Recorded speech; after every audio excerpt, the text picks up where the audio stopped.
Running fans, jumping fans, throwing fans, all around athletics fans. Welcome to Talking in Ovals. How's everybody doing out there on this Thursday, July 27th of 2023? I'm Alex Cuesta. My partner in crime over there is Dave Hyatt. What's going on, brother?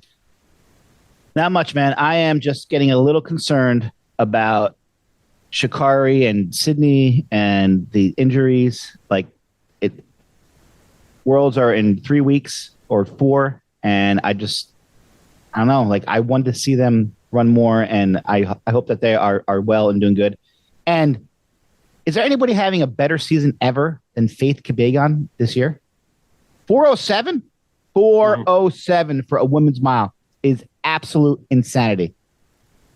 She brought everybody through, and everybody in that race broke a national or set a PB record. Insanity. I'm so pumped for this rest of the actual season. It's going to be amazing.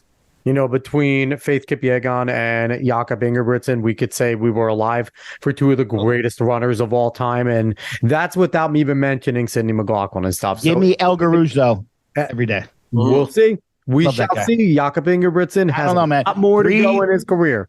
326 flat, though, is just that's a whole new level. It's going down. Jakob's taking it down. And if anybody is listening, that is our guest. He is Jim Lambert.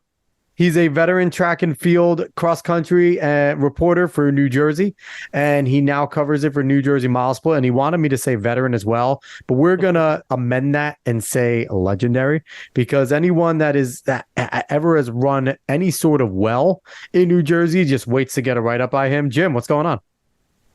What's going on? First of all, thanks for having me on, you guys. I mean, and what you guys do with this podcast is tremendous for the sport. And when you guys hit me up that you want to have me on, I've had trouble sleeping at night the last couple of nights. I got to tell you, it's just talking NJ NJ track and field. I mean, nothing gets my blood pumping more. Especially as the cross country season is just around the corner. It's the perfect time to hype up everything. And I mean, I eat, sleep, and drink this stuff. So. Like I said, we'll go at this all night, and if we have to go tomorrow and keep going and have a part 5, 6, whatever, I'm always here to talk about it, and it's my favorite thing to do. So I'm ready to dive in.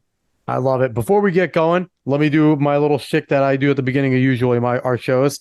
If you like you like what you hear, like, share, follow, subscribe, rate 5 stars, Spotify and iTunes. Spread this word of mouth. Go find us on the socials. Just search it Talking in Ovals. You'll see us there.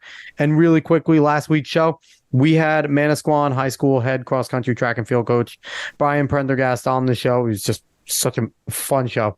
He does so many cool things. He has JSF runners where he runs to benefit for a cause. So go back, give it a listen, go support if you can. But let's get back to this week's show. Jim, so you eat, sleep, breathe. You eat, sleep, breathe everything, running, track and field, all that. So we would assume that you were this really good, successful runner in high school, had a solid college career. Tell us how you got to where you are in being the coach, the reporter that you are with track. Yeah, well, I mean, most people assume that because most people who get involved in the sport have a background in it growing up. But for me, the closest I got to a track when I was in high school was during baseball practice, and I'd have to chase a foul ball, over the fence that landed on the track to have, the track coach screaming at me and the guy, throwing a javelin, attacking me because, I hit a ball on his approach, And there were no rubber tips at that point either. That was That's right. It was dangerous. It was dangerous. That's what it kept sending me over because I wasn't, a starter on the varsity team. So I was very, very replaceable as a pinch runner. But, I was a baseball player my whole life. My dad was a baseball coach. And I, that was all I pretty much did. And then what happened was my senior year in high school, as far as getting involved in writing, I took a journalism class. I always liked writing, and it came pretty easy to me. And I loved sports. Sports was my whole life. I mean, I was just a sports junkie, just, reading every stat I can get my hands on, baseball, football, you name it. So I took this journalism class to combine my writing and my love for sports. And after a couple of assignments, my teacher at the time was this woman named Mrs. Oakes, Carol Oakes, and she pulled me aside and said, "Hey, I think you have some real talent here. I'm also the advisor for the school paper called the Fantascotian. We have some openings. Love to have you join the staff. So I'm like, oh, all right, cool. So jumped on the Fantascotian staff, became sports editor.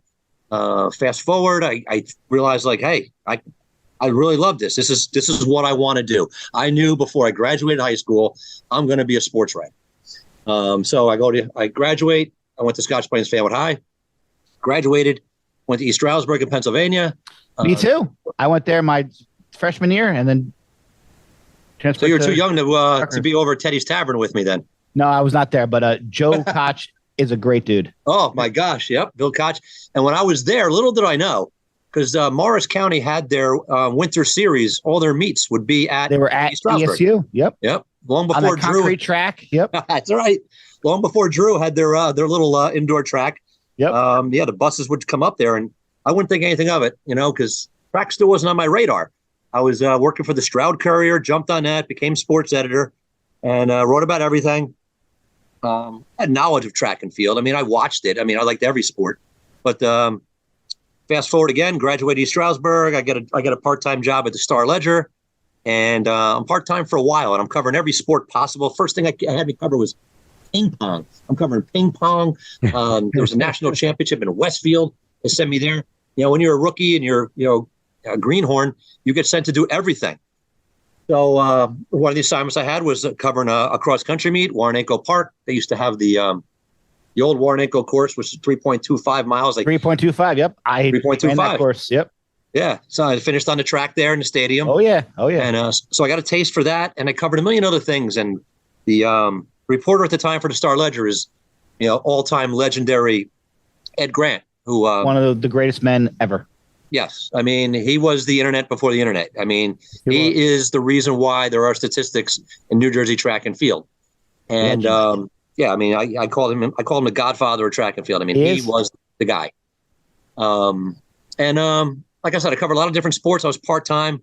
I helped out Ed Grant a little bit here and there, some indoor track, outdoor track. But, I still never thought, that I'd become this veteran track reporter that I am now. But he decided up out of nowhere, I think it was March of 1990, I think it was.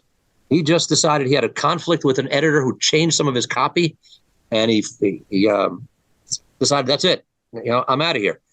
So he up and leaves, and basically there was an opening there for to cover high school track and field and cross country. And I'd gone into my boss's office every day, for 6 months saying, what do I need to do to be full-time? What do I have to do to be full-time? So after Ed Grant, quit the Star Ledger, I got waved in, said, hey, Jim, you always ask me what you have to do to be full-time. Well, you have to cover track and field and cross country. You want to be full-time. So boom, there it was. I knew a little bit about it, but I took it as, hey, this is my thing. I'm given this responsibility. Ed Grant is a legend. He had kind of taken me under his wing a little bit. I knew enough to get started. And thanks to Ed, who after he left the Ledger, he still wrote his own newsletter, still covered the sport. This is a guy that covered the sport starting in 1944. Getting his book every year was like the most amazing thing. Every year, the Ed Grant book was like it was the annual. Your name in that book was just the most amazing thing. Yeah, I mean, the best $5 you could spend on that annual. Come in every stat, about 50 deep in every event. Unreal. Yeah, I mean, and like I said, and talk about hard work, right? Like a guy that is now out of, the newspaper setting, doesn't have to continue doing all that work, doesn't have to continue grabbing all those stats. What was it like working near a guy like that with that type of influence and that type of work ethic?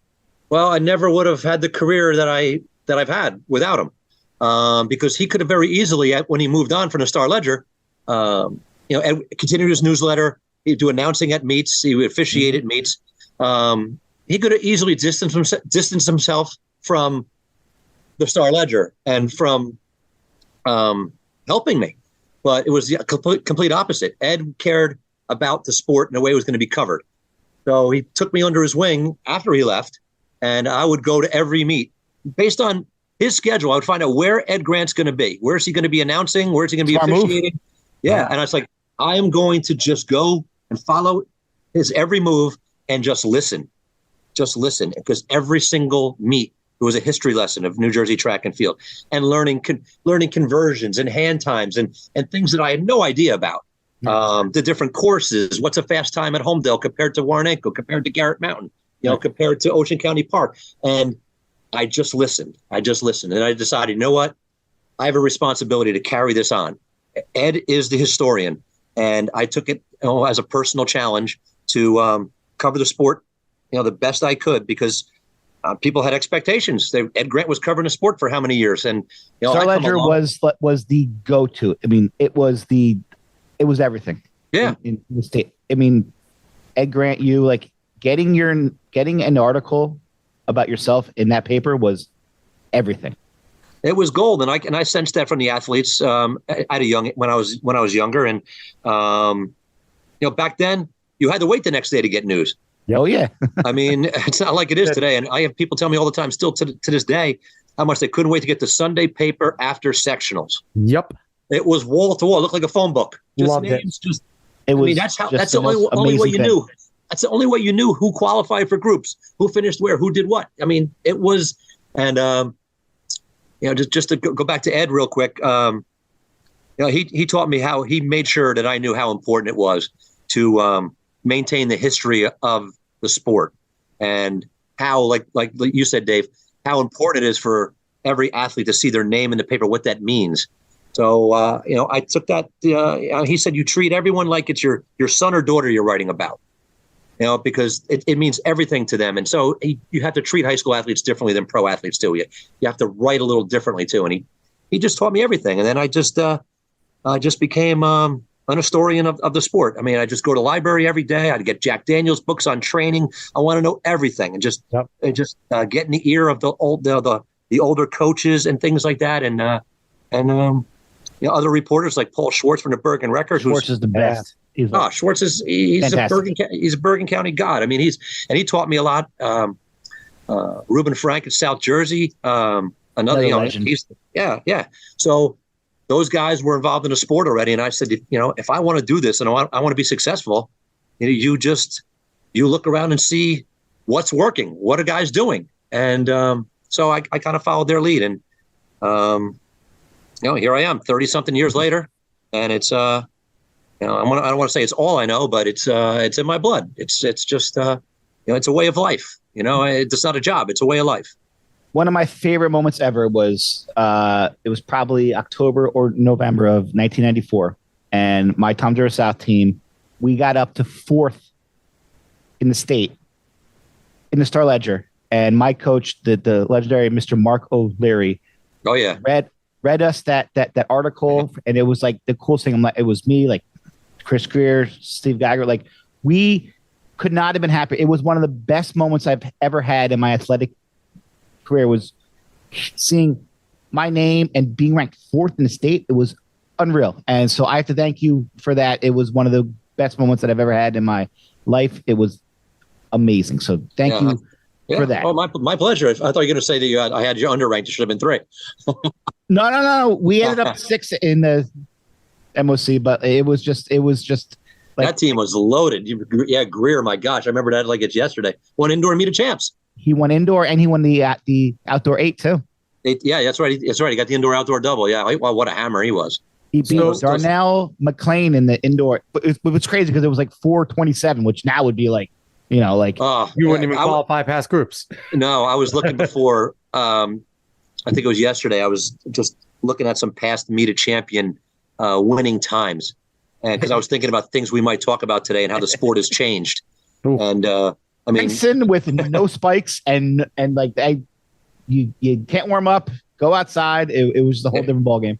It's completely different. I mean, technology, everything's changed. I mean, the internet. How everyone's training. You can get workouts from Tin Man. I mean, so many high school runners now are paying for workouts. Strava. Yep. Yeah. I mean, and it's made a difference. All these high school runners now, they get together, they run all summer, they meet at River Road, wherever, they meet at Homedale, group runs, and we hated teams when I was in school. It was unheard of. It was unheard of back then, but it's just raised all of that has just helped raise the bar, and it just. I mean, every year I say it when I leave the meet of champs in cross country or indoors or outdoors, I just shake my head and say, my God, all these guys are going to graduate. How are we going to top this? I mean, Marco Langus, and there's just always talent, and it's incredible what the state produces for its size. I mean, I want to one day, I got some time, maybe next month or so, to get state records from all the states, especially the big states. California, obviously, Florida, Texas, California, Florida, Texas, Georgia, and match them up. Match up the state records, and just have a mythical, dual meet or something like that, and just to see how it scores out. It'd be very interesting. I like Jersey's chances. What is a dual meet now? So Jim, I have I'm curious at this point, this point in your career, you've been doing it for 30 plus years, almost going on to 4 decades. It doesn't seem like you're going to slow down anytime soon. But have you kind of had a chance to step back and realize, like you talk about Ed Grant, Schwartz, and all these guys, like, do you realize at this point in your career that you have high school athletes and coaches and people like Dave and I that put you in that category? Like, you are a legendary New Jersey track and field writer. And it's not just, because there's like a lack of true track and field writers, but it's because you are a very good writer. When you do write-ups about the athletes, what Ed taught you and others, you do make the athletes feel, very special and things like that. Like, it was always a goal of mine to get a write-up, from, legendary Jim Lambert. And like, it was a goal. It was something that you wanted to see. Have you had the chance to kind of have that retrospective and know that you're in that echelon of writer? Or is it still something that you're kind of looking to attain, like, in your career? That's a great question, Alex. I mean, short answer is no. I mean, I think when you're living in the moment, you never think that way. Maybe one day, I'll ride off in the sunset and, my stopwatch will stop for good one day, and maybe then look back on the career that I've had. But, I appreciate, what you said there. I mean, it means a lot to hear that. And I don't know. I'm just always thinking about what's next, and the next meet, and what am I going to see tomorrow? Like, every meet, there's an opportunity to see something you've never seen before, even if it's not, obviously I live for seeing state records, meet records, and great performances. We all do, but just still seeing that kid who breaks 2 minutes for the first time.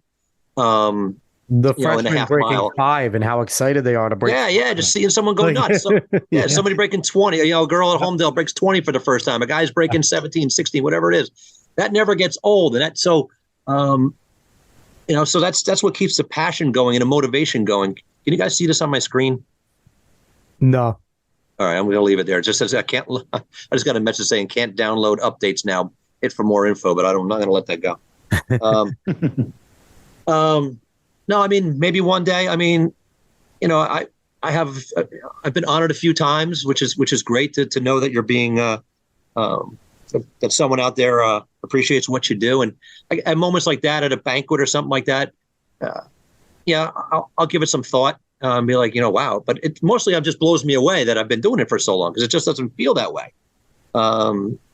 Every day feels new, and every day I'm just as energized as ever. And I take that page out of Ed Grant's book. I mean, he was at track meets until he went to Penn Relays. I think it's 74 straight years. He is 74 in a row. Yeah. I mean, I was 94 years old. He was at the Penn Relays. I think his last Penn Relays was right before the pandemic. 74 years old. And Elliot Denman, he's got to be 90. He's still going. I mean, I should have mentioned him earlier. Another guy that I emulated and looked up to. And I just look at it. Hey, this is what you're supposed to do. You find something you love, you do it till you can't do it anymore. And no one does what they do to get patted on the back. It's of course nice. And you're an athlete. You hear athletes say that all the time too in press conferences when they retire and Hall of Famer, this and that. And they never really think about it till they're in Canton or they're in Cooperstown, because they just appreciate everything. We need a Hall of Fame for track somewhere. And you know what, Dave, you're massive. You are 100% right. Ruben Frank and I talked about this, and I am going to bring it up to him. I'm going to text him tonight. Actually, we talked about starting one. Sebastian Coe or something at World Athletics. I feel like that, since it's such an international sport, we should have separate ones. You should be inducted into the United States one. and also the international. I think that would be something that would be worthy because it is hard to keep track of all the greats unless you are an encyclopedia like David and yourself, because I'm certainly not that encyclopedia, but I think it'd be something cool to look back on and I'm a track nerd, see all the, absolutely amazing runners and all those types of things. And I feel like me and Dave, like now that I think about it, I thought about it today. We've been fortunate to be able to talk to you now. We had Jeff Benjamin on earlier, who's a fantastic writer for, he's unbelievable. And we also had Jonathan Galt, who I think is one of the best up and coming writers. He's been doing it for a little while now, but he's, we've had the privilege right now to have three of the best writers in all of track and field. So it's like, it's super fortunate right now, just what we've been able to do. No, it's fantastic. I saw the list. You looked the other day at some of the guests you had. I'm like, man, you guys are getting some legends on here. It's fantastic what you guys are doing. Yeah, I saw Galt was on, and Benjamin. Yeah, Galt is a go-to for everything. I mean, he's on top of everything. Benjamin, yeah, those guys, fantastic. And we need more of it. Like I look around now, and I was very fortunate that when I came around, because Ed Grant was there. I mean, timing is everything in life sometimes, and I hit the jackpot when I, came on board at the Star Ledger and had Ed Grant too, because back then I was, full-time all 3 seasons. This doesn't happen anymore. You don't have to cover the entire state of New Jersey, all 3 seasons, all 3 running seasons. That's what I did. And that doesn't happen anymore. Those days, I don't think you might not be able to find a track reporter in the country right now covers high school sports for a state, entire state, for all 3 seasons. There might be that I don't know about, but it's a dying breed. And I was fortunate that I got to commit myself, and that's what really helped me as far as learning the sport and the history of it. And it was really just boots on the ground and talking to coaches. I mean, that's how building up sources for stories. I mean, you could just, texting wasn't around back then. It was a lot harder to get a breaking story, but now I can just, you build up that whole, it takes years. I mean, that's one good thing about getting older is I know the history and I know the coaches and the sport. So everyone asks me all the time about being an old man, this and that. I love it. I mean, I wouldn't be able to do this. I mean, so it's kind of like when you're an age group runner. Like I couldn't wait when I was running in my 30s. I couldn't wait to turn 40. I said, I am going to just beat down some of these guys. I can't wait to turn 40 and just beat up on these guys who are 44 in that age group. Masters. Yep. Masters. Yeah. I couldn't wait for it. Masters are in their 30s now, apparently. So yeah. So, Jim, what was it like when you started to realize with technology that the Star Ledger was kind of going, by the wayside? Because like that was it for me. I mean, I was in high school, 90s. Like, how was that transition? Like, how did you make that move and say, I'm going to keep this going? Like, I'm not going to die out just because the newspaper is. Yeah, well, it wasn't so much the newspaper. Well, yeah, obviously circulation dropped, internet, NJ.com. Why buy the paper? I mean, the paper was $1 a day when you can get it for free. It's, it's the whole thing like, why buy the milk when you can just, get the cow kind of thing. Am I saying that one right? Yeah. Sure. but yeah, so no one was buying, people weren't buying the paper as much. And so actually there's a transition within the Star Ledger in 2014 where New Jersey Advanced Media came on the scene. Yeah. And pretty much everything went online at that point. And I moved over from kind of the Star Ledger, even though the stories were still running the Star Ledger, everything was online, and it was a big adjustment because we had gone from, and a lot of people couldn't make that adjustment from writing stories that just are going to appear in the paper the next day to all of a sudden you have to produce copy during the day on the spot all day. I mean, you had to produce content, and these guys that that work for NJ.com and other online papers had to produce content all day, whether it's get something posted by 8 a.m., noon, whatever. You got to keep that news cycle going. So that was a big change from like I said, you had to get something done by 8 o'clock at night. That would be in the paper the next day. So it basically had to become, and a lot of guys left the business. They couldn't they couldn't master that. All of a sudden, instead of being just a reporter, you became a multimedia specialist. So now everything's video, everything, taking photos. I mean, everything. I'm going to track meets now. This is 2014, with the expectation of taking photos of the action. If a staff photographer wasn't there, go to a relay meet. I take a photo of every relay team after every winning relay team. Hey, come over, stand in the order you ran in, grab the baton, pose for a picture, and then make a slideshow out of that with a caption about that while the meet's going on. And then getting videos of every finish and try to video interview every winner and building slideshow, because the way the system works is you get, at the time, there'll be something in your contract. I mean, I'm kind of pulling back the curtain here, but in your contract, incentives for page views. And you got a lot of page views if you built a lot of videos, a lot of photos, and you had to go through a slideshow. If there was 100 photos in that slideshow, well, it wasn't user friendly, because if you wanted to see a photo of yourself or a kid on your team, if you're a coach, you got to sit there and scroll forever to find it. But that's how we got page views of things. So, and then you have to write your recap story, and I would try to do a live blog running meet. That's the one thing I really tried to do. One thing I did do is I just brought my office to the track. Most of the time you would see reporters up in the press box, and that's a good vantage point. And that was fine for when you're just being a reporter who has to get something in the paper for the next day. But when, internet came along, you needed to produce, copy quicker, and you had laptops all of a sudden. I would just get a table and chair, park myself at the finish line. You get to be really good friends with the timers because you want to use their power, and you want to get the results quick. You want to get plugged in. So that's one thing that I'm really happy about doing, is that I kind of brought that element to covering track and cross country, is to just because people are relying on it. People who can't get to the meet. They want that stuff, and you got to deliver it. So that was a big adjustment, but I loved it. I mean, and that's kind of how it works now. If you see the way we set things up with MileSplit, Robert Kellert, who's the editor for NJ MileSplit. Great guy. He's the best. He's the best. And now Memorial. Videos are everything. And the whole business has changed now. So everyone wants to see videos. We can kind of see a page view count on articles, and some of them do well, but I could spend hours on some of these recaps, and they're not going to get the hits that you're going to get from a great video of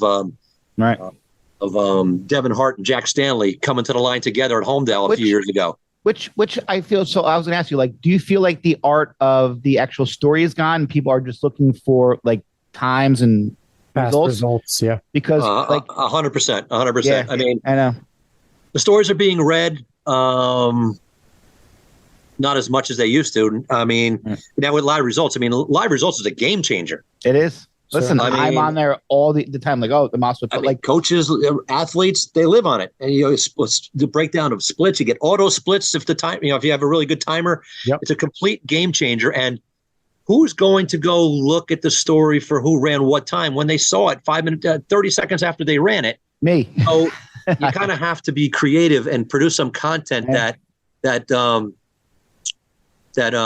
athletes, coaches, fans can't get at the meet. I always tell myself when I get to a meet, what can I put out there that they can't see here? A lot of it's the video interviews, but they go up usually later that night. They athletes love being interviewed, and they get a lot of views. Obviously, the live streams that Robert Kellert's doing, especially if you can't get to a meet. I mean, who's not going to go home? I mean, I wish they had this. I mean, when you guys were back in competing, I mean, how great would it be to go home and just watch your race? Yeah, that's cool. And you'd have to have a family member film it, and then hopefully the film wasn't super grainy and they had a good vantage point, and then maybe you could watch your race. It was, you had to have that. So I wanted to ask you, what was it like? Because you mentioned how the internet really coming along, basically changed everything. We went from having CNN as the only 24-hour news source of any sort to, once the internet came, sports media, politics, all sorts of news boom, automatically 24-hour, right? Mhm. Because you got all this access. And then, like you said, video really started to become a big thing. And then we live stream.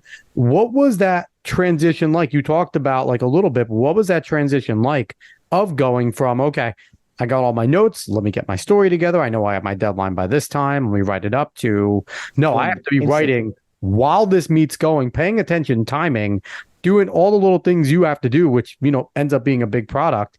And now you find yourself at New Jersey MileSplit, which I think with all the coverage MileSplit does, it is one of the best resources if you're a high school athlete, because they are in every single state. They are doing their best to cover that state, essentially what you were doing on your own for the Star Ledger. There's now a team there. So what was all of that like, and how has it been hectic for you to adjust? It was, but it just became you hear this a lot after the pandemic, the new normal.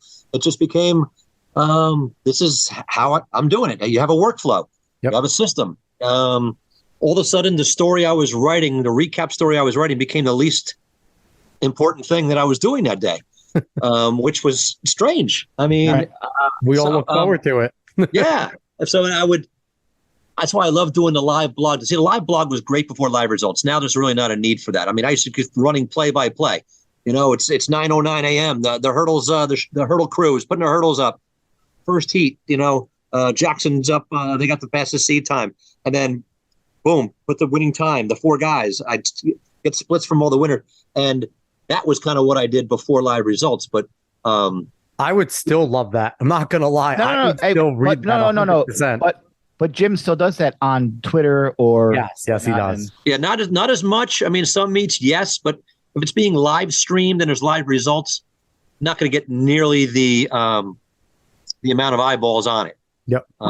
Which I don't like. Like I miss the whole story aspect, but I get it. Like everybody wants everything instant now, and the story's always still there, but it's the last thing I do. The first thing I'm doing is I'm tracking down athletes to interview, to get video interviews with. That's what gets the eyeballs to the site. I mean, let's face it. I mean, you have to make some revenue. I mean, you can't do, and that's so that's the number one thing is capturing video. And I mean, Alex, I mean, you asked like what that transition was like, and if it was tough and hectic, and yeah, it is, and it's just different. You just have to go. I mean, all day. You just have to you flip that switch, and it's just nonstop. And it's I like it because I'm not a guy that can sit still, and it just we can tell. I'm able to do my it's wonderful. When I'm able to do my recaps later, I have all those interviews. It's a different way of in the past. I'd have a tape recorder, when I was just writing for the paper, and scribble down notes and have to go through that later. Now I have all the interviews, and I mean it's a longer process downloading videos. The days are longer, but I know that every kid out there who ran in that meet and coaches out there can't wait to see it. So you want to just produce it as quick as possible. Now, there are times when, like I said, the recap comes last. Something big happens, forget it. Caitlin Tuohy's dropping a 16:21 at Homedale. That's not waiting for first story. That's getting up right away. I mean, breaking news. So breaking news will never change. And I mean, that's all part of the instant information and social media and being first. Too many people in a business value being first more than being right. And sometimes it happens. But no, this is where we are now. I mean, what's next? I mean, where's it going next? I mean, so I'm going to pitch you an idea of what should go next for you guys at New Jersey MileSplit. All right. Once a week, there should be the Lambo cast where you go on there, you clip some of your favorite interviews you did during the week, during those meets. You talk about the races that you were at. I guarantee with your name and who you are, and if you could have people splice some of your interviews into these and you could talk about the meets, I think it would be as big as any podcast out there. That's a really good idea. And a couple of years ago, Robert and I did a weekly recap. We called it On the Mark. Mm-hmm. Yep. And we've talked about getting that back rolling again. And I think that's a great idea. you splice in highlights and different things that happen. And it's a lot easier to do in cross country because you don't have the daily. I mean, in track, it's just there's so much going on and there's so many things and a lot of weekday meets, whereas cross country is usually until you get in the championship season, it's usually just Saturdays, weekend. Yep. So the Lambocast, I like that. I think the Lambocast is the way to go, and you're there, and your interviews are spliced in, and not even as much as you could possibly do on the mark as well, where you're going in the hardcore recaps, but just from your perspective, because you're at all these meets and you're doing all these interviews, and you can kind of give you can get that storytelling aspect back, right? Where you tell the story of a favorite moment at this meet or this interview. And this talk about parents, talk about coaches. Yeah, just kind of give we had Clayton Murphy on the show, and he always talked about getting more in depth with the athletes and making it more of a presentation for people to be interested in who could give a better presentation than you, who had the creativity to write these compelling recaps. And then here we are with interviews, with possibly some highlights, and you also talking about all these things. I would definitely tune in. I'd 100%. We would shout you out every week. I'm gonna look into that. Maybe how about a body cam at meets? That'd be awesome, like a GoPro, like a Meet Pro. Yeah, GoPro. I mean, live streaming it. I mean, I'm not as fit as I used to be. When I used to be able to at the short coaches meet, there was a time where I could run from the 1-2 mile mark up at up there. Yep. Before they made the turn towards the tennis courts, run to the tennis courts. Catch them as they came around the tennis courts before you went down the woods. Pavement and get down. Sprint down. It's got to be. It's not quite a half mile. It's probably. I got to say it's about 600 probably. Yeah. To get down to the finish line, and I used to be able to do it at the short coaches meet for every single varsity race, and nobody beat me down to the finish line until guess who? Guess who was the first guy to beat me? I'm gonna say Ches or Rosa. Those got me. Rosa, it was close. It was about a photo finish with Rosa. Everybody forget. A lot of people forget that before Rosa ran the 14:56 to break, to be the first guy under 15 at Homedale, he ran 15:04 at short coaches. a month before that. Yeah. So at short coaches, I was really like, oh man, he is flying. I don't know if I'm going to beat him to the line, and I just got there, but then. The next year, Ches got me, but he got everybody. So, Jim, it's called 22-year-old fresh out of college intern. That's what that's called there. Hold on. Wait. I just, it's crazy because, 15-16 was the benchmark forever. Jason D. Yep. So I'm like, how did anybody ever run that fast? And then now it's it's crazy how fast things have gotten. But that was the benchmark. Jason D. Joseph was everyone was facing. Yep, for years. Yeah. Yep. One of the first things I noticed when I started covering cross country was the Homedale Park course record, and after seeing a few meets there, I'm like, my God, no one's going to run that fast. No one's going to break that record. It's the most untouchable record there is. No one's sniffing it.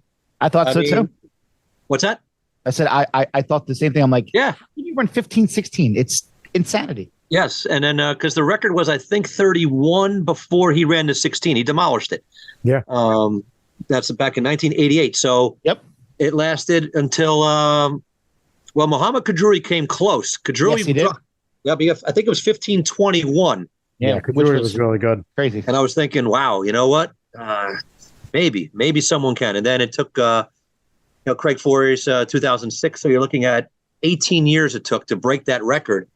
And the crazy thing about that race that is Forey's tried to break the course record of the Group 4 race the week before. He and Coach Jim Schlentz laid out a plan where you have to be at the 2 mile in order to have a shot at it. And he went out, ridiculous. I forget what he was. It might have been right around 5. Whatever it was fast. And he paid the price, and he wound up going, I think, 15:31. Meet a champs, they're thinking, what, go for the win. You can't take that chance. If you blow up there, you get off. And it turns out he winds up blasting a 5:05, I think was his last 1.1. He would just felt great coming out of the bowl, and he was negative splitting his way, and boom, 15-15, and one of the best moments, in NJXC history right there. And the park is such it's just such an amazing, and I get my my old timiness, oh well, it's faster now, everything's smooth and it is faster now. Yeah, it's faster now, and I hear the old time guys that ran in the late '70s. I mean, they were running the current Homedale course in '79, and it's a lot of people don't know it, but they reconfigured it a little bit. They used to run the bowl ran in reverse at one time, and you ran up that hill to the left of the starting line. The left of the start line, 100%. So the current course in '79, yeah, I have the old timers. They tell me, oh, you know what, if it rained, there was huge puddles. Now it's packed down. It's like I think Joe Carney won the first meet that with the 78 course. Well, 78 champ. Carney, yep. Yeah, well, he ran it in '78. Joe Weber, I'm sorry. Joe Weber from Carney. He won it in '78. The course wasn't exactly the same as it is now. '79, they changed to its current course now. But yeah, those guys will say all the time, like, you can't put a time on it, but yeah, I mean, it's become a cross country course. I mean, back then it wasn't. It was a park, and there wasn't a clear path the way there is now, and it wasn't manicured the way it is now. But Homedale, man, it's like the eighth wonder of the world. I mean, you hear the same thing with New York and Van Cortlandt Park. Van Cortlandt's the same thing. You have the guys that ran the old Van Cortlandt with the back hills, and now they talk and they're like, these guys don't run the course. Oh yeah, we ran barefoot. It was like running on hot coals. Oh my god! In their defense, Van Cortlandt now when they redid it is not as hard as it used to be. No, it's not. And the shoe tech. They talk about the shoes they wore. I mean, which is true. We get it. So you have a wealth of knowledge for New Jersey track and field and cross country. I am going to have you pick down your absolute favorite moment covering the sport for New Jersey. One. You're going to make me pick one? I'm going to make you pick one. I'm going to make you make some athlete feel really special right now. And then we can talk about honorable mentions too. Okay. Well, all right. Yeah, there's a million of them. One moment for each, one for cross, one for track? Overall. Both of them combined. I'm really putting you on the spot here. Oh, my gosh. I have a favorite moment that wasn't a high school race, just in terms of just what I saw happen. That is number one on my list. But it's not from me covering meet or being there or being a high school meet. Can we have one of each? Sure. You can have one of each. All right. My favorite moment is watching Sidney McLaughlin win the gold and breaking a world record in 400 hurdles. 50-point, man. Amazing. 50, yeah. I mean, and it's just because, I mean, I saw her as a freshman. I met her before she got into high school, and you get to know the athletes and their families, and her brother was so good too. Her brother was incredible as well. Yeah, I mean, he was just in the finals at the U.S. Championships in the 400 hurdles. I mean, everyone conveniently forgets, but Taylor McLaughlin, he's one of just a few guys who ever won 4 individual championships at the group championships. Absolutely. I mean, legend in New Jersey running as well. He's an all-time great. Yes. And funny story, if we have time, the first time I ever met Sydney was through her brother. I was interviewing Taylor at the Jersey City Armory. He had just won a bunch of races, and I was talking about how his performance will go down as one of the best ever. Meet history, Union County history. He's going to go down as a legend. We're going through the whole thing. And he said to me, something along the lines of, "You think what I'm doing is great. Wait till you see what she does." And I had no idea who he was pointing to. I turned around, and he goes, "Right there." And I'm looking, like, there was this little girl. She's, I think, 12. And I said, "Oh yeah, what? Who's that?" And he said, "That's my sister, Sydney. And I'm telling you right now, she's going to do things that no one's ever seen before." That's awesome. And I put it in the back of my mind, and like I was like, "Wow, that's pretty big." You don't think anything of it at the time. Like, okay, we'll see what happens. And then a couple years later, freshman year, first race she ever runs at the New York Armory, she breaks the state record in the 300. First race of her life, breaks the state record in the 300, and we all know what happened after that. But talk about the humbleness to shout out your sister while you're being interviewed already as the greatest in New Jersey history. Yeah, well, you're sitting there shouting out your sister. That's awesome. Yeah, well, that's Taylor McLaughlin for you. One of the most, the whole family. I mean, humble superstars. I mean, what you see from her, I always tell people, the best thing about Sidney McLaughlin is she's an even better person than she is an athlete. What you see out there, I mean, she is who everyone should have as a role model. She is the definition of. That juggling video was hilarious. I was watching her. And you know what the thing is, too? And me and Dave talk about this all the time.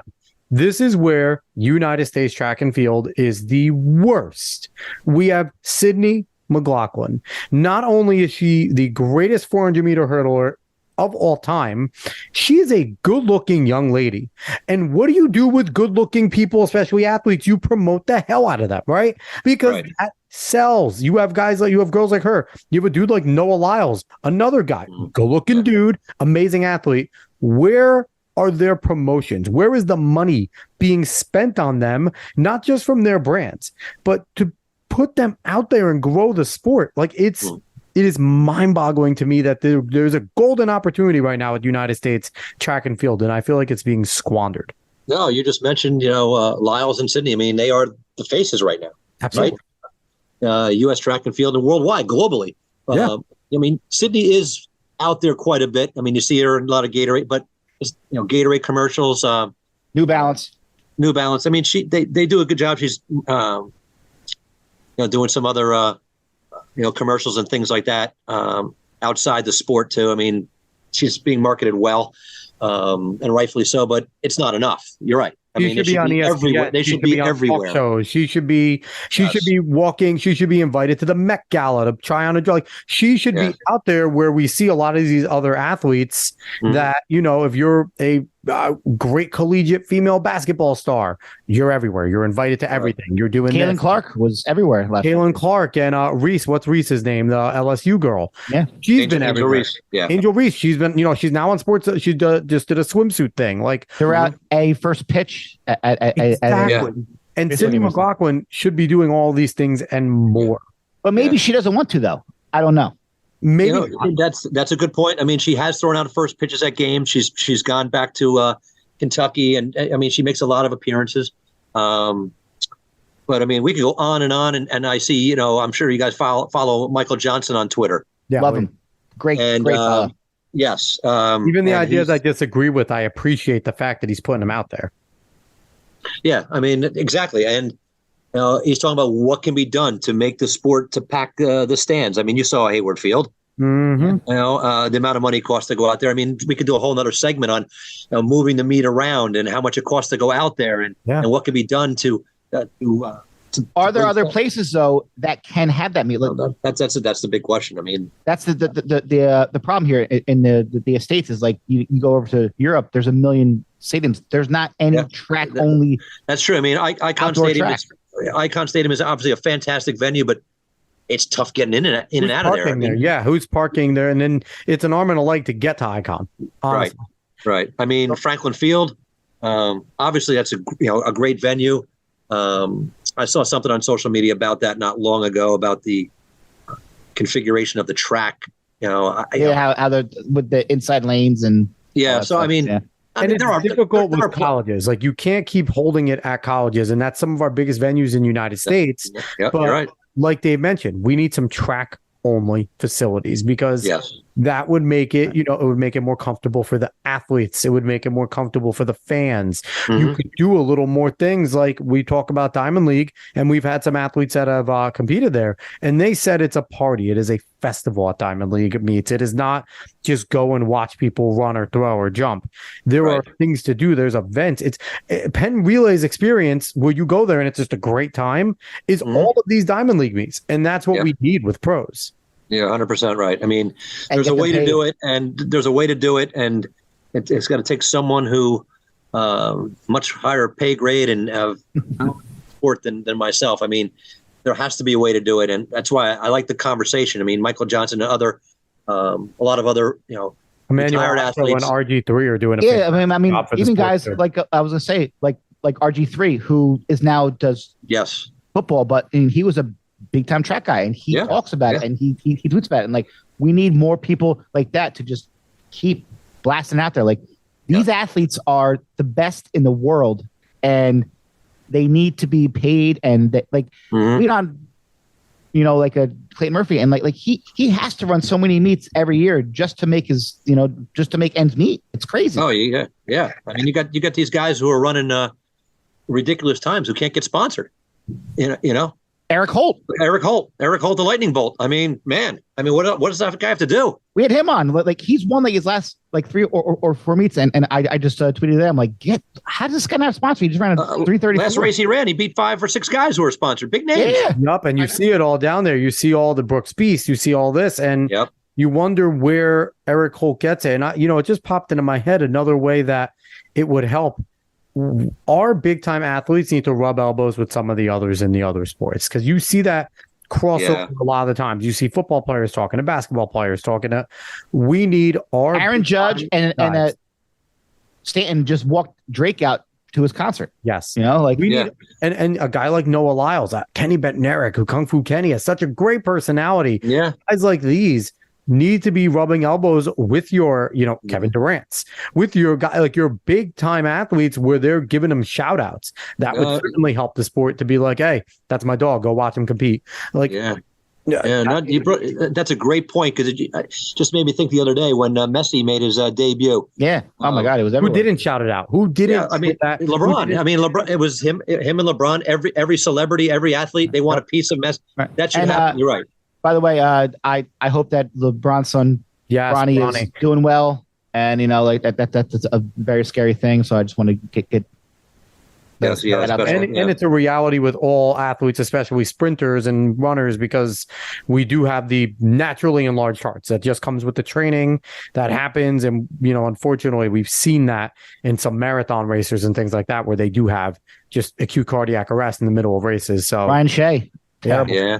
We've seen it in our sport, which is terrifying when we see it in other sports, because for us, a lot of the times we know it leads never to a good thing. So it's good to see that Bronny seems to be recovering. I know the hospital made an announcement today. So yeah, definitely shout out to Bronny James. But I'm going to go back. Jim, I'm not letting you off the hook. Favorite New Jersey moment. What do we got? I was trying to dodge that. No. I'm not letting you off the hook. What do you got? No, I don't want to get off the hook, because they gave me this. Rosa breaking. There's different categories. You're going to make me pick one, but there are like different categories, or a 1A and a 1B. But I'll give you your answer. The moment that blew my mind the most. Can I answer it that way? Yeah, sure. Yeah, I like that. So many great moments. But what happened at Homedale Park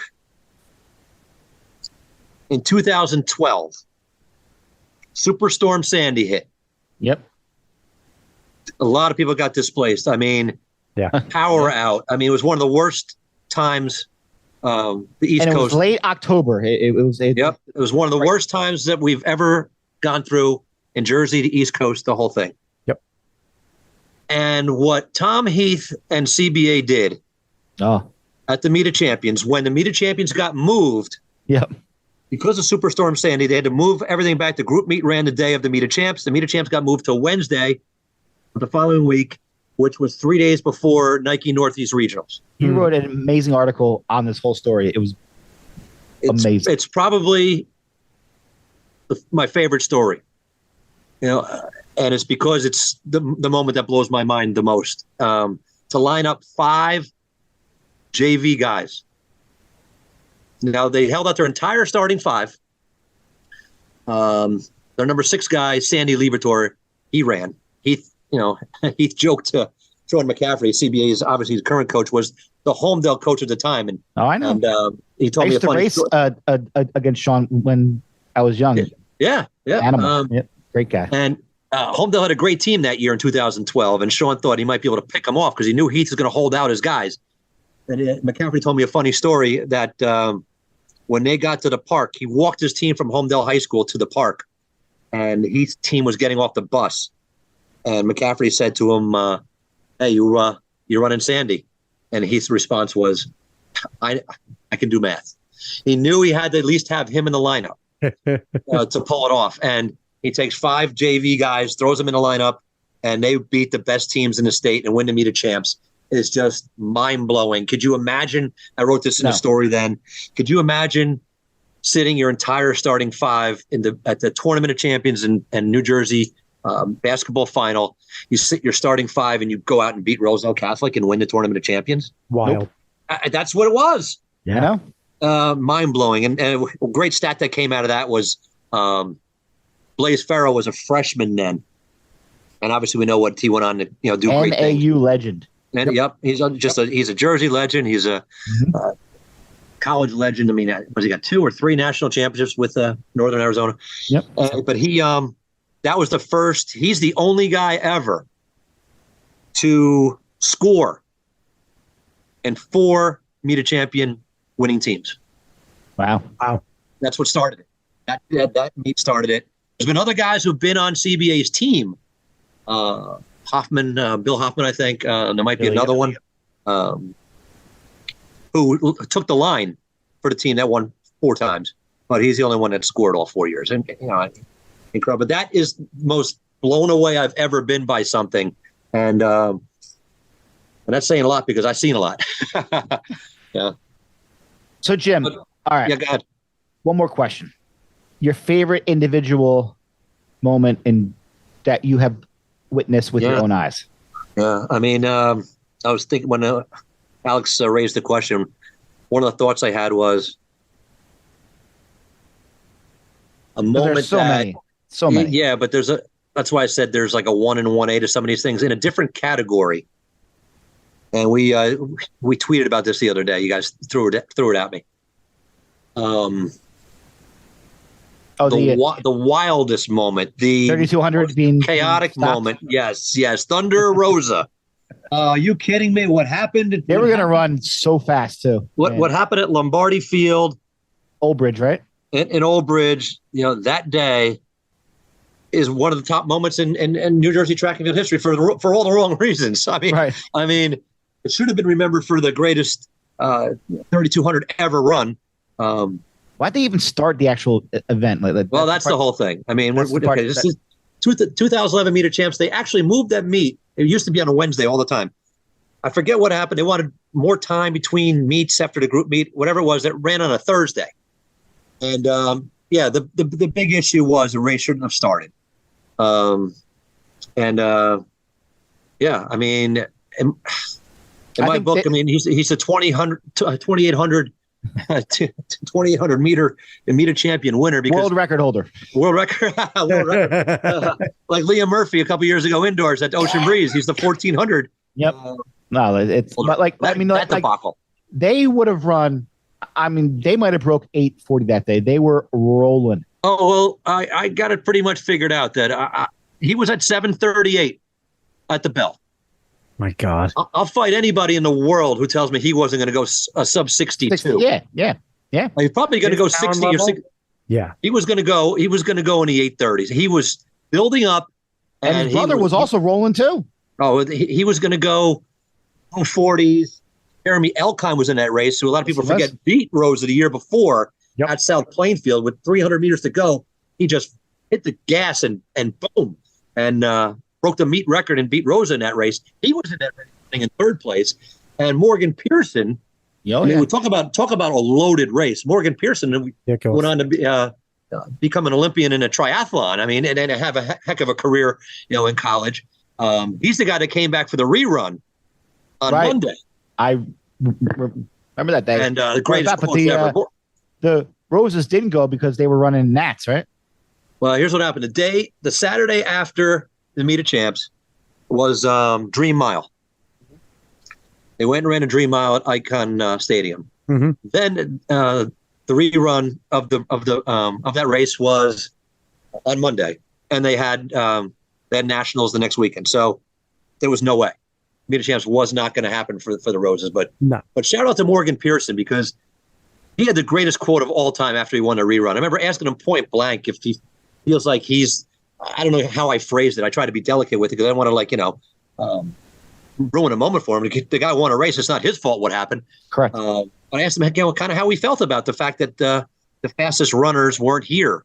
And he said something along the lines of, we all know who the real, meet a champion winners. Yeah, I won this race, but I would have traded what just happened here winning this race for where I would have finished on last Thursday because he was going to run in the 840s. He was flying too. Ridiculous. He basically just said that there should be a little star next to my name, asterisk next to my name, and it should go down as 2,800.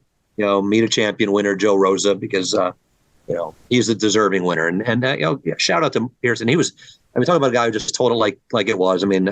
Refreshing. I love guys like that. What do you think of this whole debacle that we're having now with NJSIAA? Oh yeah, Nationals. yeah. Why did they push it back? Why did they push it back a week? It can be solved so easily. Yeah. What is happening? Before I answer that question, I'm not going to let myself off the hook because I never answered your question, David. Okay. About man. Go ahead. Because the Thunder Rosa and the whole debacle. Oh my God, his father came running down on the track. Someone grabbed the mic that day, was screaming about let him run. Oh my gosh! But that is the most bizarre moment.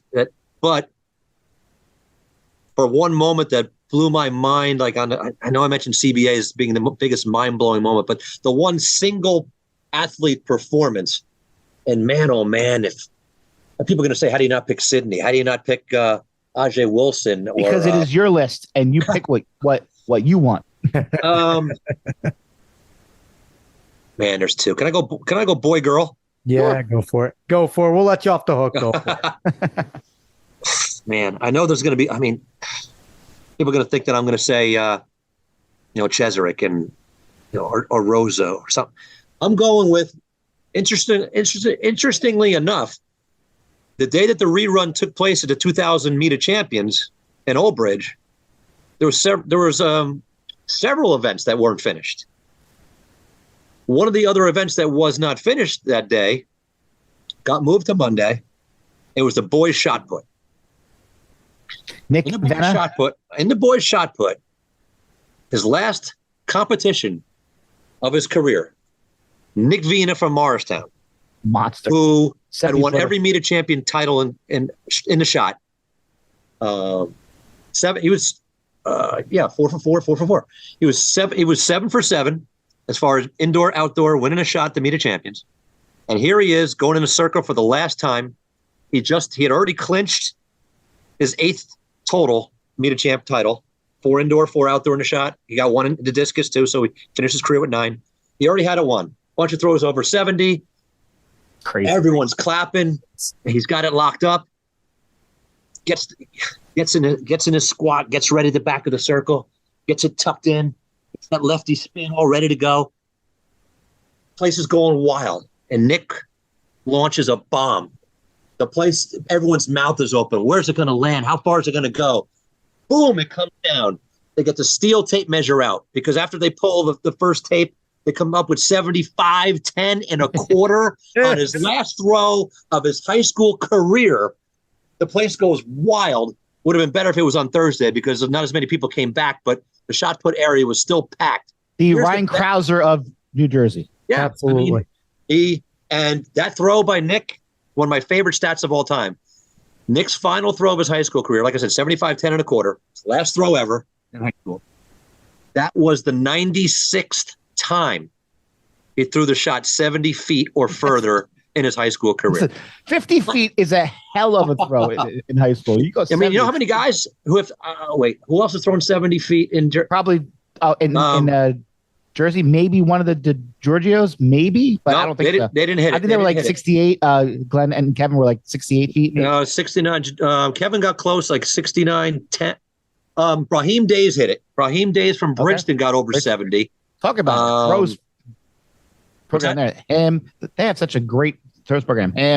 They have Lou Gordon. Lou Gordon. Oh, you go back to the old Bridgeton days. Ray Wilkes, Lou Gordon. One of the most amazing things I ever saw in Meet of Champs history was Royce Reed was ridiculous. Wins the freaking javelin. He wins the 400 hurdles. And then he's right up at my very top of Freddie Sharp too was insane. Freddie Sharp was a guy I was thinking of just now too when he asked me the greatest performance. I mean, what he did at the Meet of Champions by breaking the 400 hurdle record in the first event. Then he come back and he won the 8. And then he jumps into 1600 against Steve Slattery and Matt Elmuccio, who are on fresh legs. He gets third. Right. Well, it's a huge PR. I mean, he ran ridiculous his times. I mean, insanity. He just didn't even know, but he was like, I'm just going to run. Steve Slattery, a Talking in Ovals alum, just throwing that out there. Oh, yeah. Another all-time great. Yeah. Steve is right up there as far as one of the greatest New Jersey athletes to not win an outdoor meet a champ title. He just ran into a buzzsaw in El Muccio. And Jim, I really thought you were going to say anytime Dave Hyatt towed the line was your favorite. No, come on. I was second. a nobody. That's I second. ran into like a 432. But Sharp's Sharp's triple is ridiculous. And I asked him afterwards, like, why? Like, why'd you do all three? No one does that. Because he wanted to. He says his answer was because I qualified for all three. Yeah. That's awesome. That's what awesome. a novel concept. What a novel concept. Exactly. But Nick Vina's throw, that was just because, and like I said, 96 times, obviously that's counting every throw in a series. I mean, that's not 96 meets. Right. I mean, he was so ridiculous. But that's the most ridiculous stat ever. And I mean, others that are right there. Has to be Royce too. What's that? Royce Reed was Royce Reed to win a javelin in the 400 hurdles. I mean, come on. At the meet that whole team, him, Wilkes, and Gordon. Like, I mean, my TR South team. I think we beat them at sectionals, but it was like, how? Like they were just. Wow, you beat that team? You know what? No, I'm sorry, because we had more people score, but they were just so top heavy. It was insanity. But that's the way you can beat them at the sectional level. But the group meet, they were untouchable. Groups. Forget it. But Royce Reed, well, he's the first guy to do that quad, the quad club. He won the 400 hurdles, the 400, Javelin, the jav. Then he came back the next day and won the 200. That's crazy. Just even think about being able to do that at the highest level of New Jersey, like meet with the meet of champions. That's ridiculous. So I almost answered your question with the greatest. Here's a couple that are like right there. That if you ask me tomorrow, they might be my answer. What Aaron Donahue did. Oh, smart. I mean, Aaron Donahue, if you asked me Sydney, we all know she's the GOAT. What Aaron Donahue did for 4 years because of not just what she did in distance, but the javelin. Aaron Donahue, you can win 16 group championships in your career if you win 4 every year. She won 15. 15 out of 16. Stupid. She won the 8, 16, 32 in javelin 3 straight years. Let alone XC too. And she won 2. She won 2 cross titles. So, I mean, and she was a 1,000-point scorer, I believe, in basketball. Aaron Donahue's she didn't even run winter track. It was crazy. Yeah. Well, she wanted to meet. Yeah. Well, she came out. And she won. You won meet a champ title there. We actually had on Julie Cully, who gives good props to Aaron when she ran with Gagliano at the NJ Yep. Yeah. I mean, what she did, and then she threw the shot put too. Relay meets. She would be. They needed another thrower, and she would score. That's the love of the sport that we. Yeah. Aaron Donahue was a different breed. She was one of a kind. It was just, she just had a motor, an engine, and a most unique running style too. I mean, her head bobbing all over the place, and she was just arms everywhere. Yep. Blood and guts. She was blood and guts. She poured everything she had into every single race, every single step. Just like the Roses too. Like they just, not that other athletes didn't get the most out of themselves, but they just poured everything they had, and just they would just die to get another point for their team if they had to. Yeah. I mean, it takes a different mentality though, because there's a fear factor, right, in actually giving your all to compete. Yeah, and it just takes a different type of person to be able to just expel every little bit of energy that you have. Yeah. And be willing to not be able to walk the moment you cross that line. Like, that's right. Everyone talks about a kick. Everyone talks about giving it your all. But you find your greats are the ones that are able to dig down and actually do it. No, you're right. I talked about that, and it was amazing. Like her interview was great. So Jim, do you feel that the state is losing the chance because there's because people want to go to Nats, or do you feel like we can get it back? Well, I really do think, it's a big problem. And it all started a few years ago when they moved the sectionals off of Memorial Day weekend. Yeah, but I don't get it. But and it was a shortage. Well, the reason given was a shortage of officials. Right. They couldn't get enough of. And if you look around, there's not too many officials under the age of 50. I mean, it's a big problem in the 50, state. like 70. Yes, I mean, there's not that many. It's a problem.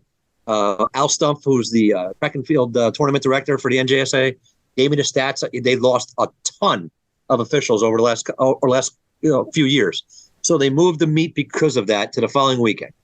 Another reason why they had trouble with having a non-public meet separate.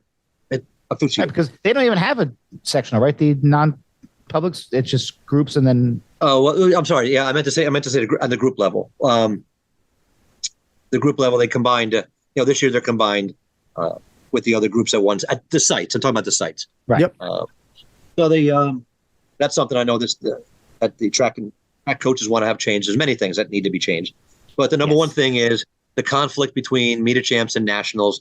Last year was a disaster with how many athletes did not show up. It didn't feel like a championship meet at all. It was one of the worst days I felt for the sport. This year they tried to move it up a little bit.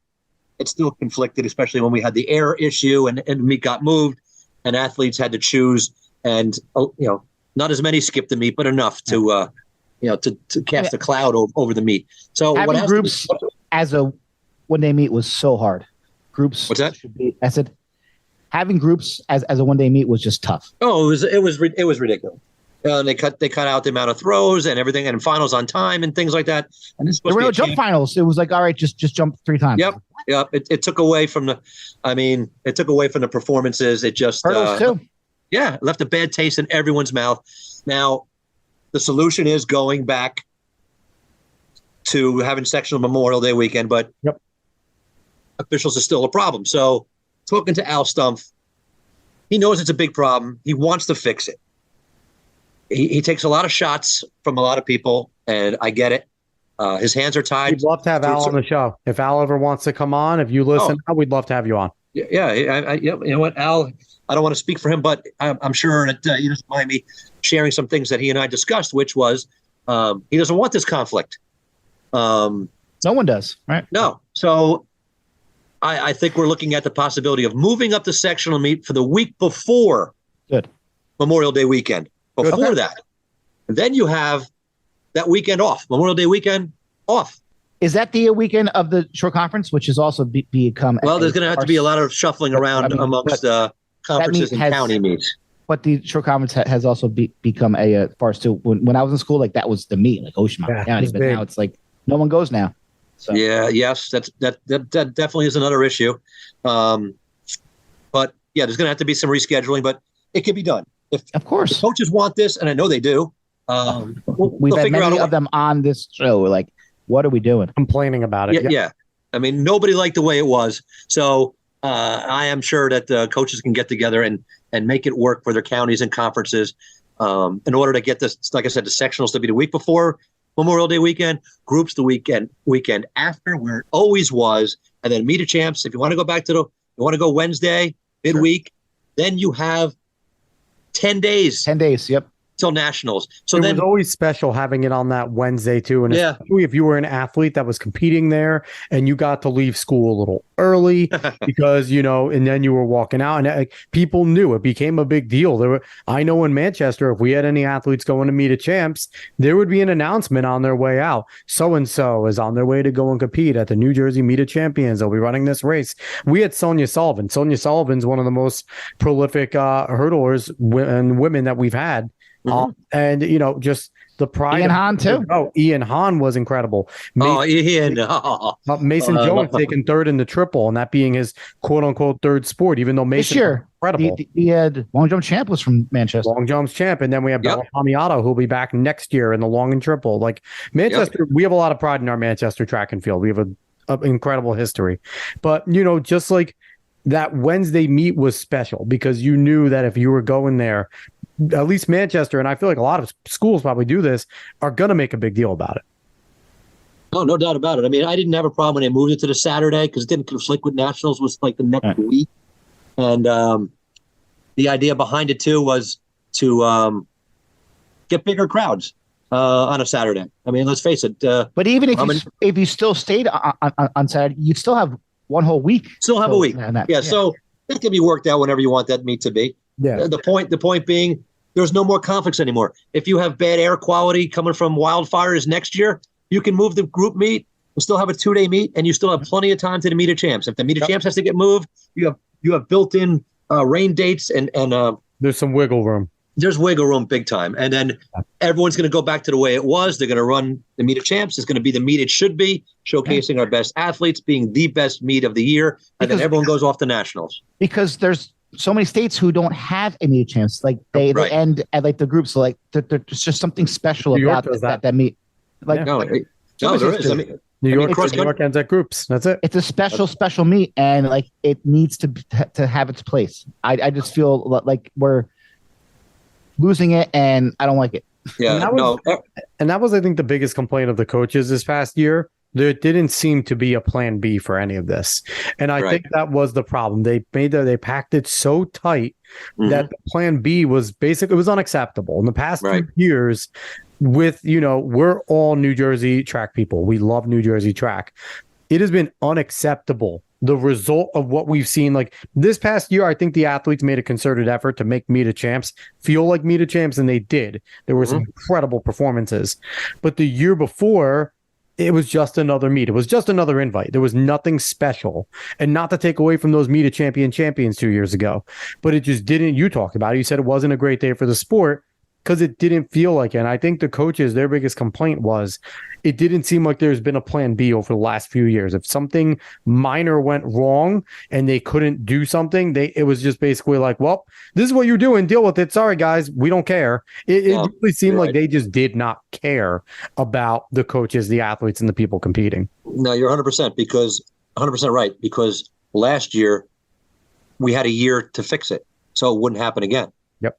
And it was still an issue. Yep. It wasn't fixed. And we talked about some of the solutions. It's not a difficult fix. I mean, just go back to the way it was.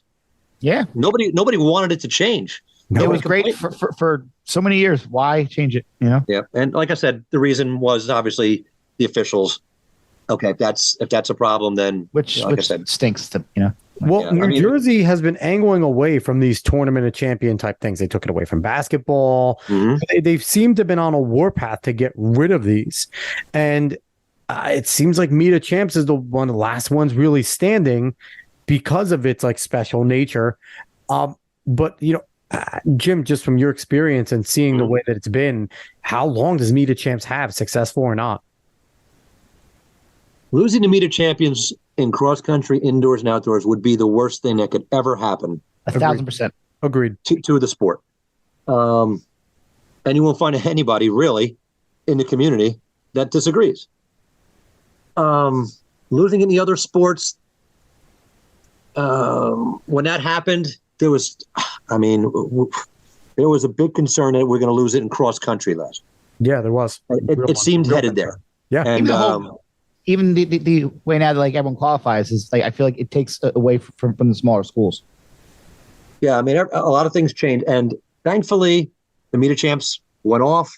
I mean there was talk about the coaches having their own meet if the state ended the season after the group meet. Good for the coaches. Yes, and a shout out to the South Jersey Track Coaches Association who had a banquet and honored the top teams from the Meet of Champions because they didn't receive trophies at the Meet of Champions. I mean, the Meet of Champs, that was just that whole scene of bringing up all the athletes and handing them their individual medals and things, and knowing who the top teams were, but not actually handing. Can you imagine like winning the Stanley Cup, but they're not going to hand them the cup? Just the MVP and the 3 stars. The 3 stars get their stars for the last game of the cup, and the cup ceremony doesn't happen. In Quebec, we're going to give you a trophy at a coach's banquet. You want the Stanley Cup, but. A shout out to Marty Holleran, my touching coach, who was Marty's the man. Yep, he was a big reason why the Meet of Champions happened. And there was a lot of other coaches who really helped out with that. But a big reason why cross country and the indoor and outdoor Meet of Champs stayed is because the individual aspect of it. Much like wrestling has even though it's not a team champion at the the tournament champions in wrestling. If you're playing down or running down to individual championships, that it seems to be safe. That's not going anywhere. They can't take away Meet of Champs. They can't take away Atlantic City with wrestling because that is a national caliber event. Same thing with Meet of Champions. Like if you're a winner at the Meet of Champions, it carries weight. It is an absolute badge of honor, and the nation knows who the Meet of Champion. The coaches around the nation knows. We've had guests on our show who were like, it was one of the biggest accomplishments that I ever had was winning MOC. Yep. Oh, yes, any kid who comes into high school in track and field and cross country as a freshman, what their goal is. And, everybody aspires to be a Meet of Champion winner. It's the big thing you can. And Dave, you talked about it too. Just being a member of the cross country team that competes in Meet of Champs, that's a huge deal. Whether you win it or not, just the fact that you were a part of that varsity 7 and towed the line with the best in the state, that is just a moment that. If they take that away, where track, it's a little bit different. You have to qualify, and it's the best of the best that get to that line. In cross country, you're one of your top 7, and your team qualifies. That's a massive, massive deal that an athlete can say, I competed at Homedale at the Meet of Champs. Like, that's huge, and it's awesome, and they should never take that away. No, you hit it on the head right there because changing the qualifying and having less of the small schools advance to the Meet of Champions. Yeah. Awful. It's awful. Now, I hear the argument of the third place non-public B team, the third place Group 1 team. They can't go to the Meet of Champs and sniff a top 10. That's not the Doesn't point. matter. Who cares? What Alex said is they qualified. What Alex said to watch those teams celebrate because they're getting up tomorrow morning. And maybe they're going on a long run. They're getting together in a group run, the team. Smaller schools, the bigger schools, they're all grinding these summer miles. And one of their goals is we want to get to the Meet of Champs. We want to qualify for groups. Coaches are laying out their goals. And then when that small school or any school for that matter gets second or third, back when it was just top 3 automatically went, when you heard you were third in Group 1 or whatever group, it was the biggest. It was like a ticker tape parade. It was like New Year's Eve. And that should never be taken away. And the Cinderella is a real thing, right? Like maybe you're not beating CBA or some of these top schools, but even these small schools have studs. They have guys and girls that are going to run in the top 15, top 10 that are going to give them a score. And all you need is that pack to run the best races of their lives. And cross country, if your pack runs great races and you're getting those places, it's not, the point system is the most fair system of all time. It's cross country, right? Yeah. Your place is your points. And it doesn't matter. There is no arguing, debating, unless you're Dave Hyatt throwing bows in the woods and getting caught. But outside of that, but the bottom line is like, there are these Cinderella stories where you can get your non-public to third team and they just won the greatest race of their lives, and instead of getting last, all of a sudden they're finishing top 15, top 20 at Meet of Champs. And it puts everyone on notice, like, okay, this is awesome. And then you'll see these teams celebrating great positions without winning just because they came and showed up at Meet of Champs. So it's a beautiful thing that people, if you've never been a part of XC, if you've never been a part of the sport, I mean, I've never had a chance to experience Meet of Champions in any of my years running, which sucks. It's amazing, especially when you go as. I could only imagine. When you go as a team, yes, nothing better. Better. I just could only imagine how great of a feeling it is. So it should not be taken away. No, it shouldn't be taken away at all. And like you hit it on the head, to be able to say that you ran at the Meet of Champions, even if you were the top runner on your team or the 7th runner who never scored, you get to say that you made it there. That's a big deal. Mom and Dad buys the T-shirt, damn it, and you have that T-shirt forever. That's right. And as far as Cinderella. One of my favorite shirts it said rock and roll in the bowl from like the 90s. It was awesome. A few years ago, remember the shirts that I think when Coltsneck had the top CBA T-shirts on. Well, listen, because they were CBA has the longest dual meet winning streak across country. Incredible. In U.S. history. In U.S. history, yeah, it's got to be over like 400 now, right? I think they're coming up on it. I would love to see. I actually texted Sean. Sean McCafferty tonight. I didn't get an answer back yet to see what the number was, but it's real close. But a couple of years ago, when Jordan Brannon was the top kid, and Russo were the 1-2 punch for Coltsneck, they were the first meet of the year. I think it was Colts Neck, CBA, Manalapan, and a tri-meet. And the buzz all summer was that this could be the streak buster here. This is where it could go. And jokingly, the Colts Neck guys got at their summer camp got Stop CBA T-shirts on, like the Stop Free, T-shirts, and it was all good fun. But yeah, and I love that CBA sees all comers too when it comes to this. Like they don't only they're pretty good about competing against some of the best, and I like that. And I would love to see.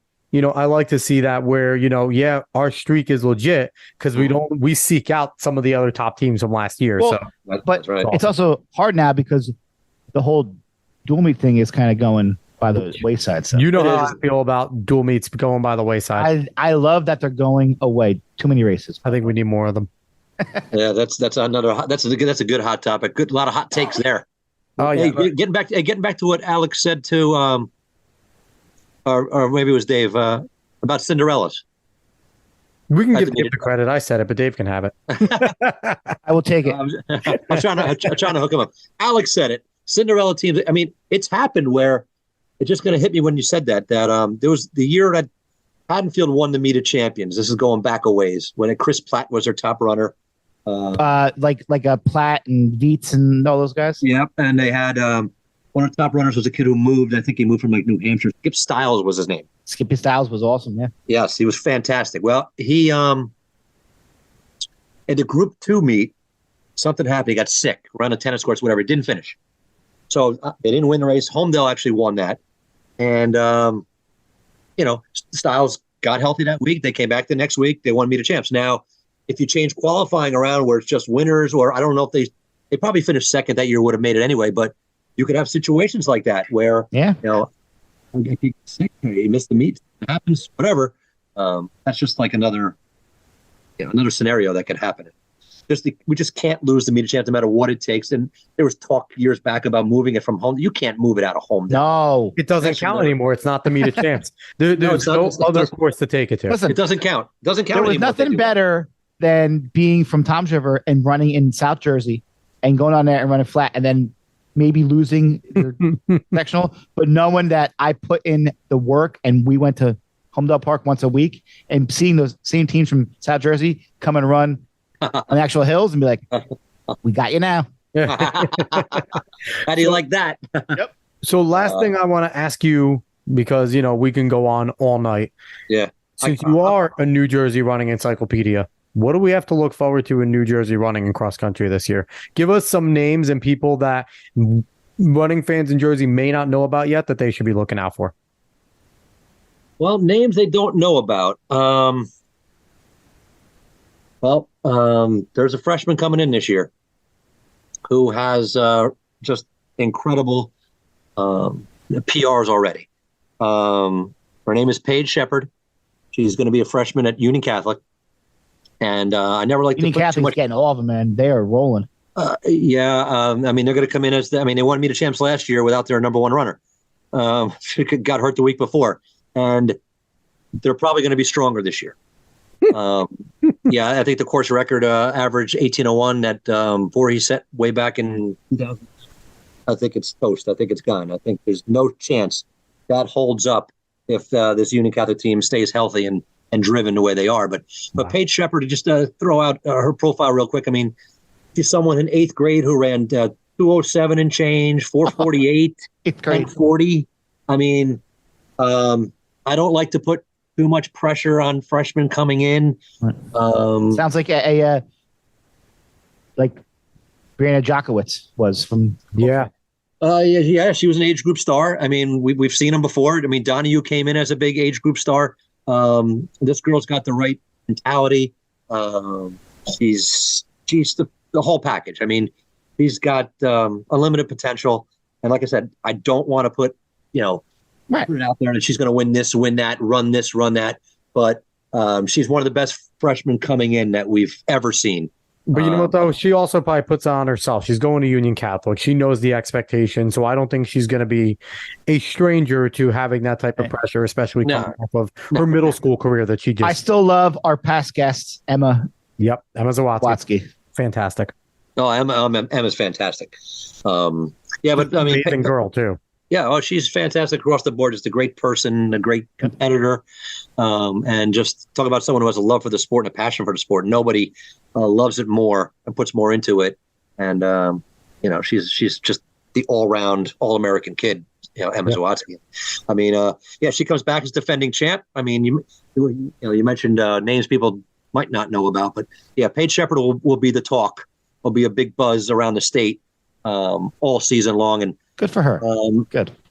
Yeah, what happens up front? I mean, Emma's defending champ. I mean, she's been having that target on her back for a few seasons now. She got picked off outdoors by Julia Scrudato, who now is going to have a lot of confidence that maybe she can win.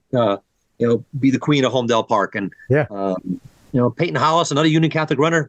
Yep. I mean, she's got the fastest time coming back at Homedale Park. She was undefeated. She suffered an injury in a non-public A race last year that had cut down her season. But I mean, talk about a 1-2 punch with Hollis and Shepard. And you have the Haddonfield girls. I mean, always good. Always good. I mean, Coach Jason Russo does a great job there. I mean, they'll be a factor. The usual suspects up front. I mean, Freehold Township behind Emma is pretty loaded. Northern Highlands comes back as a number 3 team on paper. So there's going to be some names that we're not even thinking about now. I mean, who was talking about Makai Lawson last year at this time? Right. No one. Who was talking about him? All the guy did was win. All the guy did was win a media champion title in every season. Yep. Yeah, and he's going to Rutgers, who's doing an amazing job getting these guys. Coach Farrell, Coach Kelly. Yes, definitely a big shout out to Rutgers. I love seeing Jersey talent going there, and I love it. They're building something great there. Rutgers. We had Coach Farrell on the show, and he flat out said one of their main strategies is keeping top Jersey talent home. Yeah, of course, it's the best strategy, honestly. So he does that. He's going to win. Yep. Who do you see on the boys' side as an individual and as a team coming up for XC? I mean, boys' side, CBA won it all last year. They're the top team coming back again. They bring back a ton of guys. I think they have an average of 16, 17 returning runners. Not too shabby. Joe Barrett. Joe Barrett won non-public A last year in 1543 as a sophomore. Yep. He'll be up at the front. Volkowski, Clifford, Kemp, Mastroli. I mean, they're loaded, and of course depth. I mean, the next 5 guys could be almost anyone else, any other team's 5. It's going to be another battle of the non-public A teams. I mean, Union Catholic's the next best team on paper. Yep. Jimmy is hopefully he's coming back. And he's healthy. I mean, Jimmy was choosing. Obviously, we got to talk about Jimmy. I mean, there's a guy who's had some setbacks with injuries. Always comes back strong though. He had that injury at the middle of cross country season last year after going 15-22 at short coaches and winning an epic battle with Bowler from Del Barton. Yep. Unfortunately, he suffered an injury, and as you know, came back, won media champs indoors in the 3200. He's obviously the favorite on paper. Sky's the limit for Jim. I mean, 15-22 last year at short coaches. I mean, he's a guy that, if all things are clicking, he can be that guy that comes makes a run at 15. If he gets pushed and he's healthy and he's fit, I mean, you can't put a limit on what Washousen can do. And they have a good supporting cast behind them: Alex Saldana, Evan Weber, Sean Wilson, Alessandro Alvarez, Divine Brothers. I mean, they're loaded. They're loaded as well. And Westfield, I mean, the battle just to be the best team in Union County. We love Coach Tefelsky. Love him. Tefelsky's. Yep. I mean, he took over for Jack Martin years ago. Yes. Big shoes to fill. And he was my college roommate. Him and Wilfredo Rivero. Oh, is that right? College roommates. Yeah. Oh man, there's some wild nights in that dorm. We had fun. It's a family-friendly podcast. No, I'm kidding. It is. We talk. But I mean, Westfield, Avery Keith is back. I mean, they're loaded. I mean, they're stacked. Yeah. Summit, they're the next best team on paper. But like I said, there's going to be a team. There's going to be runners that we're not. There is every year. Yeah, it happened all the time. I mean, you got Shoot from Woodbury. I mean, Barrett, Uncle from Cherokee. Was I'm trying to think of some other guys that got under 16-20. Avery Keith. There's only 4 guys coming back who broke 16. But by the end of November, there's going to be 20 of them. 20 guys, probably. Yeah, definitely. Kyvelos from Albin's another guy. Avery Keith that I mentioned, Kunkel Saldana. Yeah, so I mean, like I said, every year guys graduate and you say, oh my gosh, I mean, how are we going to top this? And then somehow, some way, New Jersey always finds a way to produce nationally ranked teams, runners who wind up in San Diego running at nationals. It's just it's a given every year that Jersey's going to just make their presence felt on a national level, and just can't wait to see the new names, the new faces, fast times. I mean, every season it happens, and there's nothing better. And the thing is, every single one of those individuals, males and females you mentioned, is all hoping to run fast so they can get a video, an interview, and a write-up with our guest today, Jim Lambert. Jim, thank you so much for coming on the show. Hey, my pleasure. We'll get that Lambo cast going and get everybody on it. I would love it. Hey, we got to be a guest on Lambo Cast. We want you guys have to be if you get it going. I would love that. I would love thanks. that. Hey, like I said earlier, thanks so much for having me, guys. I mean, what you guys do, it's so great for the sport. I guess you guys are having. It's amazing. I mean, you guys have taken off, and we'll do this again anytime you want. Because as you can tell, I can talk a lot. We will. I'm sorry to anybody who thought maybe some of the top moments. Olivia Baker's 2:02 and relays. I'm like, my gosh, Ruben McCoy's triple, the Meet of Champs in 04. I love all you guys out there. And, Jim, they all know it. You are the most. We all adore you. Genuine, wonderful man who just loves the sport, and you do so much for every athlete that has ever competed in our state. And it's an honor to have you on. It's an honor to just know that you are as real of a person as comes across with your writing and with everything that you do. Thank you so much. Yep, my pleasure. Anytime, guys. Everybody out there, get your PRs on, get your NJXC on. Go get it, everybody. We'll see you guys at the finish line. Gotta love it. Once again, he's Jim Lambert, absolute legendary New Jersey track and field cross country reporter. He's covering it for New Jersey MileSplit right now. So go visit NJ MileSplit, see all of his coverage, support him. Go find him on Twitter. He's an amazing Twitter follow if you like New Jersey track and field cross country. He's at Lambo2126. So go give him a follow. Right now he's under 5,000 followers. Can we fix that, please? Can we get a notoriety? What is this? I've been stuck for a while there. It's too many people that don't like the Dolphins that stop following me. So don't worry. I get some new content up there for Press 5K. I think a big appearance here on Talking in Ovals is going to jack that up. How could it not? We hope so. We hope so. We hope to get you more followers. But again, Jim, we appreciate you coming on. Hyatt, it's always fun. If anyone liked what you heard, please, again, give us a like, share, follow, subscribe, 5-star rating on Spotify and iTunes. Spread this word of mouth. Go find us on the socials. And just remember, it's not Twitter anymore. It's X. So go find us on X. X as in XC. As in XC. That's what I'm talking about. So yeah, Talking in Ovals, the place to be, everybody. Tune in every week. This is the spot. Love it. All right, get your Talking in Ovals on, baby, all year, every day, all day, whenever. Love it. We need you. You know what? We might make you our hype man in the beginning instead of music. We're just going to have you yelling that. That's going to be like our intro. Yep. Yeah. I specialize in yelling. So again, everyone, thank you so much for listening. We will be back next week. So long, all.